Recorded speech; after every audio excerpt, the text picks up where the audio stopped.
ಕನ್ನಡಿಗ ಭಾರತೀಯ ಸಹೋದರದವರು ಭೇಟಿ ಬಂದಿದೆ, ಅದೇನಾದರೂ ಮಾಹಿತಿ ಇದೆ? ಇಲ್ಲ, ಅಧಿಕೃತವಾಗಿ ಯಾರು ಮಾಹಿತಿಗಳನ್ನು ಕೊಟ್ಟಿಲ್ಲ.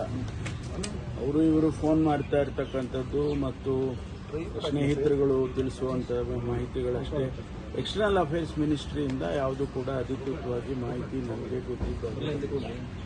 ಮಾನ್ಯ ಮುಖ್ಯಮಂತ್ರಿಗಳು, ಚೀಫ್ ಸೆಕ್ರೆಟರಿ ಅವರು ಕೂಡ ಪತ್ರ ಬರೆದಿದ್ದಾರೆ.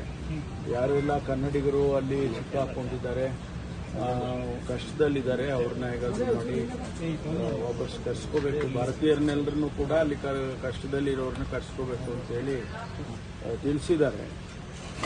ಅದರಲ್ಲಿ ವಿಶೇಷವಾಗಿ ನಮ್ಮ ರಾಜ್ಯದಿಂದ ಮುಖ್ಯಮಂತ್ರಿಗಳು ಮತ್ತು ಚೀಫ್ ಸೆಕ್ರೆಟರಿ ಅವರು ಕೂಡ ಪತ್ರ ಬರೆದಿದ್ದಾರೆ. ಎಂಥ ರೆಸ್ಪಾನ್ಸ್ ಬಂದಿದೆ ಅನ್ನೋದನ್ನ ತಿಳ್ಕೊಳ್ತೇನೆ. ಸುಮಾರು ಜನ ಅಲ್ಲಿ ಸಿಕ್ಕಾಕೊಂಡಿದ್ದಾರೆ. ಅವರು ಯಾವ್ಯಾವ ಸ್ಥಿತಿಯಲ್ಲಿದ್ದಾರೆ ಅನ್ನೋದು ನಮಗೆ ಅಧಿಕೃತವಾಗಿ ಏನು ಗೊತ್ತಿಲ್ಲ. ಸ್ನೇಹಿತರುಗಳು ಫೋನ್ ಮಾಡೋದು, ಈಗ ನಾನು ಭೋಜೇಗೌಡರಿಗೆ ಫೋನ್ ಮಾಡಿದ್ದೆ. ಭೋಜೇಗೌಡರು ಇಲ್ಲ ಅಣ್ಣ, ಹಿಂಗಾಗ್ಬಿಟ್ಟಿದೆ, ನಮ್ಮ ಪಕ್ಕದಲ್ಲಿ ನಮ್ಮ ಸ್ವಲ್ಪ ದೂರದಲ್ಲೇ ಮಿಸೈಲ್ ಬಿದ್ದು ಬ್ಲಾಸ್ಟ್ ಆಯಿತು, ಕಷ್ಟದಲ್ಲಿದ್ವಿ, ನಮ್ಮನ್ನೆಲ್ಲ ಕರ್ಕೊಂಡೋಗಿ ಬಂಕರ್ನಲ್ಲಿ ಇಟ್ಟಿದ್ರು, ಆನಂತರ ಮೇಲೆ ಕರ್ಕೊಂಡು ಬಂದರು ಅಂತ ಅವ್ರು ಮಾತಾಡಿದ್ರು.